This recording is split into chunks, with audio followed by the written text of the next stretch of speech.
जब हमारे हृदय में किसी बात को लेकर दुख और उत्पीड़न होने लगता है, जहां हमें किसी बात में रुचि नहीं रहती और हम किसी कार्य को करने के लिए उत्साहित नहीं होते, तब दुख एक सीमा से बढ़ जाने पर मन का रोग बन जाता है। ऐसी स्थिति में जीवन की अपेक्षा मृत्यु अधिक पसंद आने लगती है। हम सब जीवन में कभी न कभी दुख का अनुभव अवश्य करते हैं। मन निराशा से भर जाता है और हम अपने कार्य का त्याग कर बैठते हैं। अधिकतर हमारा दुख कुछ समय के लिए ही होता है, इसलिए उससे होने वाली हानि को हम पहचान नहीं पाते।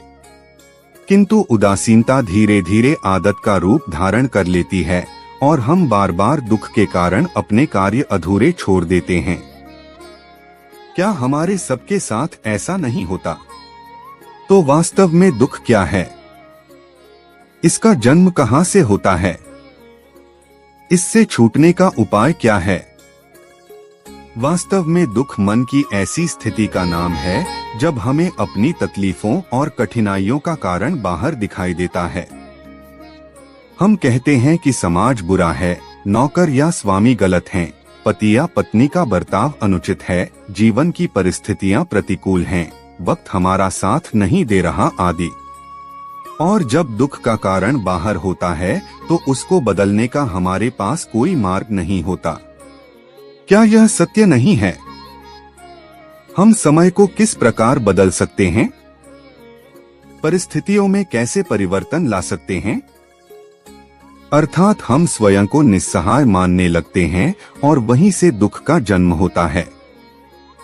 प्रश्न यह है कि क्या हमारी सारी विपदाओं का कारण बाहर है या स्वयं हमारे भीतर? क्या हमारी सारी विपत्तियां और बुरे हालात दूसरों के कारण हैं?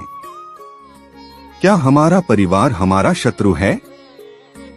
क्या समाज दुश्मन है या हमारी परिस्थितियां हम स्वयं निर्मित करते हैं? विचार कीजिए। पतझड़ में पत्ते गिरा देने वाली ठंड क्या वृक्ष के साथ दुश्मनी कर रही है? नहीं, ऋतु चक्र तो अपना कार्य करता है। उसे पेड़ के साथ न दुश्मनी है न दोस्ती। ऋतु चक्र के अनुकूल हो जाना वृक्ष का कर्तव्य है। ठीक वैसे ही समाज कभी किसी व्यक्ति का न मित्र होता है न शत्रु। समाज को जिससे लाभ मिलता है, समाज उसका मित्र बन जाता है। अर्थात समाज प्रतिकूल तब बनता है जब हम समाज के प्रतिकूल बनते हैं। ऐसा ही व्यक्तियों के बीच में भी होता है। हम जिसे प्रेम करते हैं वह हमें प्रेम देता है। हम जिसे लाभ देते हैं वह हमें लाभ देता है। हमारे हालात बदलने के लिए हमें स्वयं अपने आप में परिवर्तन करना पड़ता है। इतना समझ लेने पर स्वयं में परिवर्तन करना कठिन नहीं होता। अर्थात जीवन में दुख का कोई कारण ही नहीं होता, केवल अपने आप में परिवर्तन करना पर्याप्त है। अवश्य विचार कीजिएगा, चिंतन कीजिएगा। धन्यवाद।